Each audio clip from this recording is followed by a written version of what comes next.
Саламатсыздар ма? Менің тұрақты қолдаушыларым, оқырмандарым, бүгін сіздерге өте керемет әрі тез уақытта дайын болатын өте дәмді пирожкидің рецептімен бөлісейін деп отырмын. Ең алдымен менің каналыма қолдау көрсетіп, тіркеліп кетсеңіздер, және де лайк басып, комментарий қалдырыңыздар. Қоңыраушаны баса кетуді ұмытпаңыздар. Өйткені күнделікті салынып отырған рецепті сіздер жіберіп алмас үшін каналыма тіркеліп, қоңыраушаны баса кетсеңіздер. Бұл пирожкидің жасалу барысын видеоны соңына дейін көру арқылы біле алатын боласыздар. Сондықтан видеоны соңына дейін көруге кеңес беремін. Ал ендеше бастаймыз. Пирожкиді жасау үшін қажет болады жылы су, және де шекер, тоз, дрожж қажет болады. Ең алдымен суымызды ыдысқа құямыз. Және де құрғақ сместерді қосамыз осылай. Өте қарапайым болғанмен өте дәмді пирожки шығады.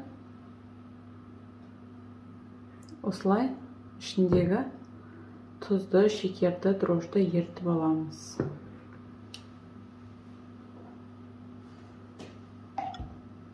Енді сұйық май құямыз. 3 столовый ложка сұйық май құйдым.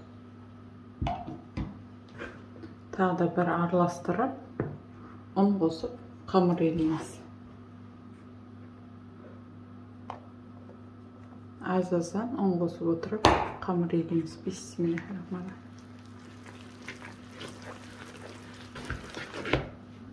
Осылай қамырымыз аздап қолға жабысып тұру керек. Енді осы қамырдың үстіне 1 столовый ложка май құямыз, сұйық май. Барлық бөлігіне қамырдан тегіземіз осылай.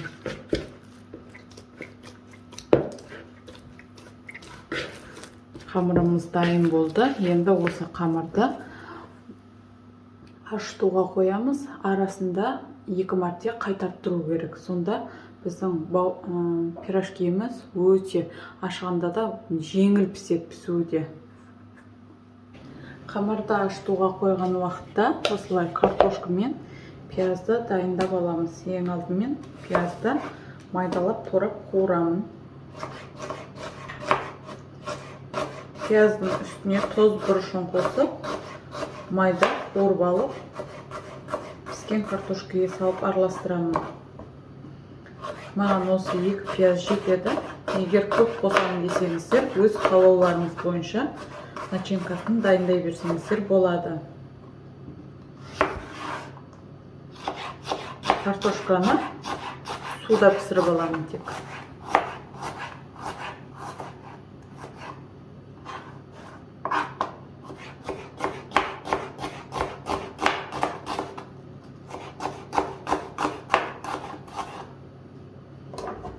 Пиязды уақтап турап алдым осылай. Енді қазір бұны майға қуырып, картошканы ыдысқа тез пісу үшін осылай майдалап турап саламын мен.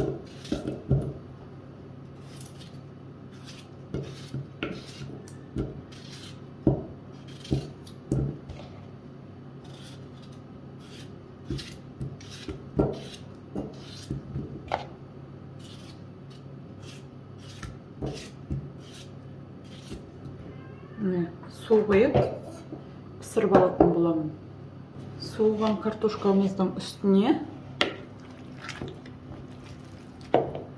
пияз салатын боламыз. Пиязды алдын ала қуырып алатын боламыз.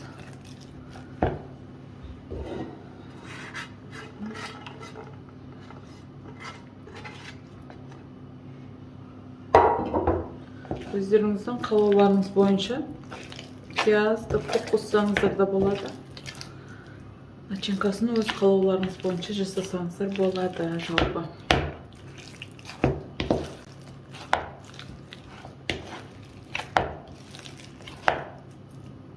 Пиязға тоз бұрыш қосылғандықтан тұзда бұрышта қоспадым. Егер аз болса аздап қосып жібереміз. Біздің начинкамыз дайын. міне енді қамырымызды бөліп бастаймыз.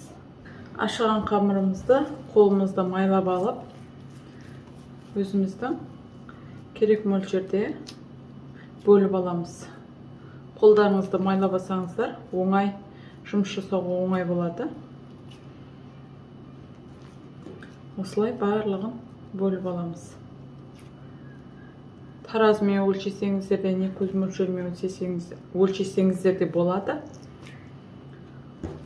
Осылай барлығын біркелкі етіп бөліп шығамыз.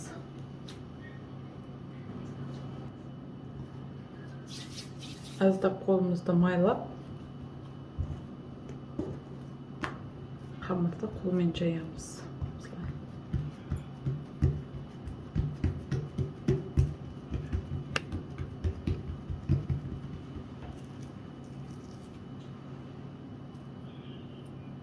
Арасына начинкамызды саламыз.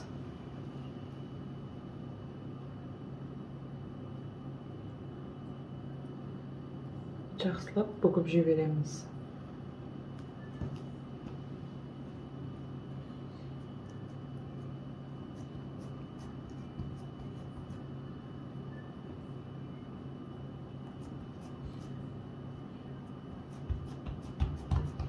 Осылай начинкамыз шығып кетпейтіндей етіп жұқалап жаямыз. Өйткені мына бүккен жеріміз біздің қалың болып қалуы мүмкін, сондықтан қолмен жақсылап жаямыз. Бұл қазір расстойкада тұрады, сондықтан мына бүккен жеріміз бір-біріне бірігеді. Расстойкада міндетті түрде астына қойған кезде, міндетті түрде астына пленка немесе фольга қағазына қойыңыздар, өйткені мына столға жабысып алынбай қалуы мүмкін. Сондықтан сіздерге барынша оңайырақ фольга немесе пакетикке қойсаңыздар болады. Мен осылай фольгалар кесіп қойған, бұларды тастамаймын. Өзіме осылай расстойкаға пончик не істеген кезде міндетті түрде осындай фольгаға қоямын. Өйткені алынуы өте жеңіл болынады. Осылай аударып тұрып ала бересіздер. Сіздерге де кеңес беремін осылай жасауға. Осылай барлығын бүгіп кете береміз. Қызып тұрған майымызға көтерілген пирожкиді осылай алып саламыз. Байқасаңыздар, фольгадан оңай алынды. Енді осыны пісіріп аламыз. Не қараңыздар.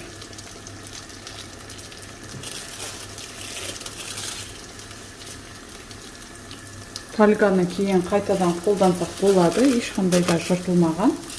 Осылай алып, жинап қойып қоямыз. Кез келген көтерілуге қойған заттарды пайдалансақ болады. Осылай барлық пирожкиімізді пісіріп аламыз. Мінекей, біздің пирожкиіміз дайын болды. Сіздерге көрсетейін. Өте жұмсақ. Иісі дейтін аңқып тұр. Өте керемет пирожки шыққан. Бисмилля.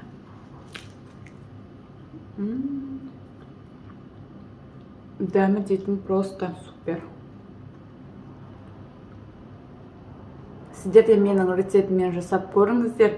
Бізге ас болсын. Сіздермен болған мен Гүлжанар.